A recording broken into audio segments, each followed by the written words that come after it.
সমস্ত জামাইদের উদ্দেশ্যে বলা হচ্ছে তোমরা তাড়াতাড়ি রেডি হয়ে যাও, জামাই ষষ্ঠী চলে এসেছে।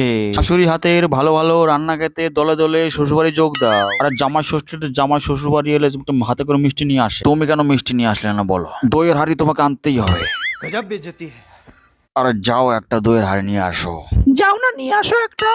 না আমি আনতে পারবো না। তুমি আনবে না? তুমি আনতে পারো না তো? দইয়ের হাড়ি তোমাকে আনতেই হবে। জামা ষষ্ঠীতে খালি থেকে শ্বশুরবাড়ি আসে, আনবে কিনা বলো? আমি পারবো না, বউ আমার পকেট মারতে মারতে সব টাকা শেষ করে দিয়েছে। জামা ষষ্ঠী খাওয়ার মতো কোনো টাকা নেই আমার কাছে। সবাই তো জামাই ষষ্ঠী খেতে গেল, তুমি গেলে না? জামাই ষষ্ঠী, জামাই ষষ্ঠী হলো সিঙ্গেলদের সবচেয়ে কষ্টকর একটা দিন। अच्छा ভেবেছিলাম এই বছরই জামাই ষষ্ঠী খেতে পারবো, কিন্তু সেই বিয়েটাই তো হলো না।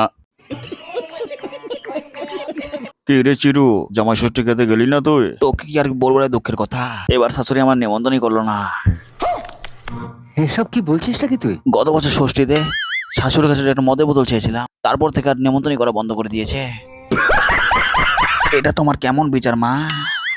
এবছরও আমি জামাই ষষ্ঠী খেতে পেলাম না, আজও আমি সিঙ্গেল হয়ে পড়ে আছি। আমার চোখের সামনে সব জামাইরা কত কিছু খাবে, আমি কি শুধু চেয়ে চেয়ে দেখবো? সঠিক বলেছেন। কিন্তু এই কষ্ট আমি আর সহ্য করবো না। এবার তুমি একটা বউ জোগাড় করে দেবে আমাকে, তুমি একটা শাশুড়ি জোগাড় করে দেবে আমাকে। এই যে তুমি একটা কথা কইলে ভাই कैसा लगा मेरा मजाक?